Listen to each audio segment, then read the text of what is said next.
Dito ay isang Milo, isang coffee mate at kape.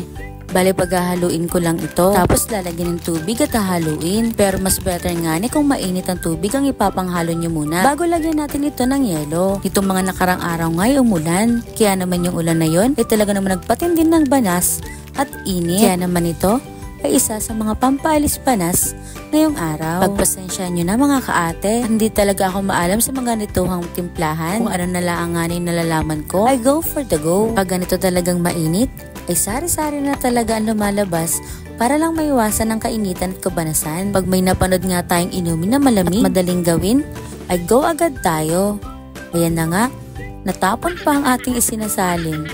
Huy, pagpasensya nyo na mga kaate, at minsan talaga ay ngimay.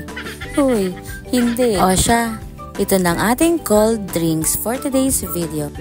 Salamat sa panonood.